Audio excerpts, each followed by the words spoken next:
Hi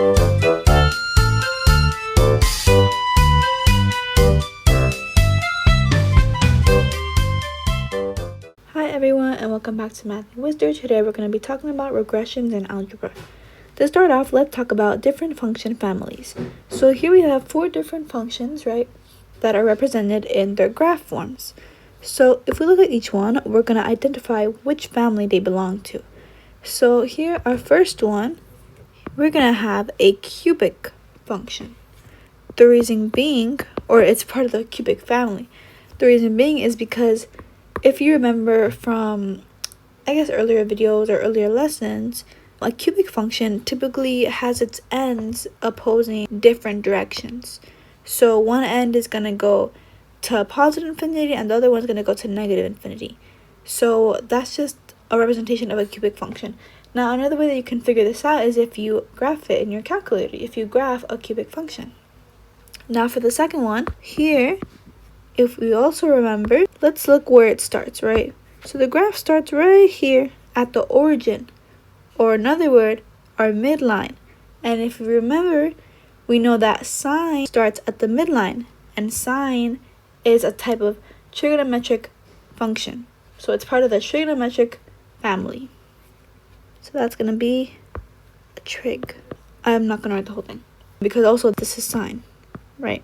Now we have here the third one. So this is U-shaped, where both of the ends are going in the same direction. And that's a parabola, meaning it's going to fall in the quadratic family, because it's a quadratic function. Last but not least, we have a straight line, one of our most common ones that we see all the time. This is going to be a linear function, because it's simply just a straight line. Now, with all these function families, if we were to use something called the line of best fit, it's going to help us describe the general trend of a given situation. So all that a line of best fit is, it's just a line that's going to help us, I guess, determine the overall trend or relationship between, I guess, points throughout the data set. So it may pass through all, some, or none of the actual points. Now, one of the most important points that I want to mention is that depending on what function family your data looks like, that's which regression you choose. And we're going to talk about that. So again, these are all part of their own family. Cubic family, trig family, quadratic family, and linear family. Right? So whenever we're graphing this, whenever we're putting the information in the calculator, it's going to fall under that associated regression. So here are the steps on how to do a problem with regression. So I'm going to go over it with a problem. Now, before you even start to do a problem regarding regression, you want to make sure that all your tabs are closed. So a way you can do this is by clicking Control and then the up button. So we're going to read this and then we're going to go through the directions. A box containing 1,000 coins is shaken and the coins are emptied onto a table. Only the coins that land heads up are returned to the box, and then the process is repeated. The accompanying table shows the number of trials and number of coins returned to the box after each trial. So here we can say that we have our X, and I cannot annotate it for some reason. So our trials is going to represent our X value, and the coins returned is going to be our Y. So we're going to put this in our spreadsheet. So I'm going to show you in the calculator. Okay, so our first step is going to be to go to Spreadsheets, which is the 4th button. We're going to click it. So now when you're in your spreadsheets, we're going to input this information. But before that, you need to label your X and Y. So you can name it whatever you want. You can name this X and this Y, or you can name this trials and this coins, whatever you want. For this case, I'm just going to name them by what they are. So TR for trials, and then B is going to be CR for coins returned. Now, in this case, I didn't delete the tabs because I only just had one open. But if you notice that when you're using the calculator and you have multiple tabs open, make sure to hit Control up and then just click delete. So now that you have your X and Y, we're going to start putting in the information. So we're going to skip this first little box here, or the second box, and we're just going to start filling in. So in trial, we have from 0 to 6. So 0 1. Be careful. There's no 2 and there's no 5. So 0, 1, 3, 4, 6. Make sure you hit enter so that it locks in. And then we're gonna put it up here. So 1,000, 610, 220, 132, and 45. Okay, so then you hit enter again. So once you have all this information, right, all we need to do is click menu, go to stats, stat calculations, and then here we see we have different regressions. Well, since in this case we're doing an exponential regression, we're gonna go to A. I'm gonna click A. And now we have something that says our X list and our Y list, which is just what we named our X and Y values. So we're gonna go here, this triangle, and we're gonna select the one that is the one that we chose. So in this case, my X list was my trial, so I named it TR. And my Y list was the coins return, so that's CR. Okay. And then everything here, you can leave it blank.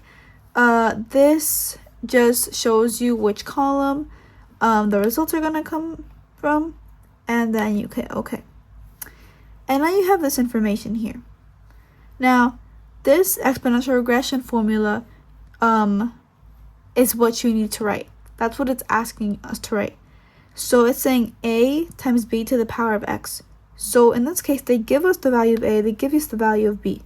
So that's going to be our general equation. Since we did exponential regression, this is what our equation is going to look like.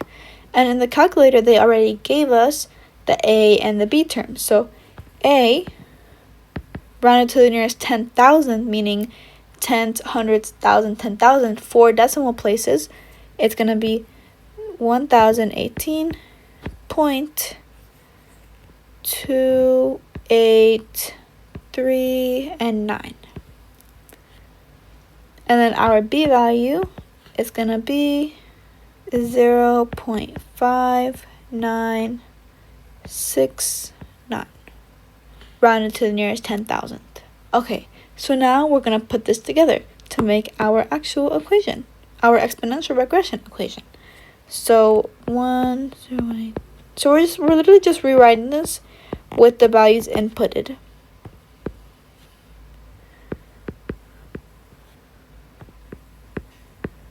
Right, and then we set it equal to y.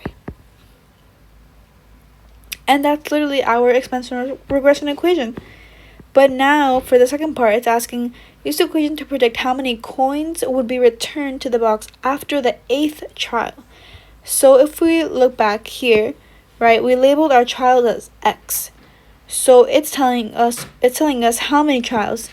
8, the 8th trial. So that means we're going to substitute our X for 8. And what we're solving for is Y. So it's going to look something like this.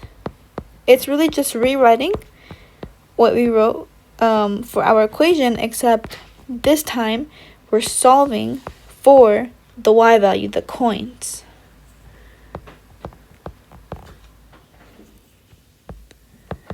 It's going to give us whatever Y is. So if you put this in the calculator, which I'm going to do right now to show you guys. Okay, so if we put it in the calculator, 1018.2839 times parentheses 0.5969 to the power of 8, and we're going to get 16.409. So that's going to be 16, because we can't have 16.4 of a coin, right? We have to round it to the nearest whole number. And positive, right? Because you also can't have a negative coin. So, yeah, so you're going to get 16 coins would be returned to the box after the 8th trial. So always remember, whenever you're labeling either your trials or your coins, keep in mind what information they are giving you and what information they want you to find. So again, in this question, they wanted us to predict how many coins, and coins we represented by Y. So that means we were solving for this value here.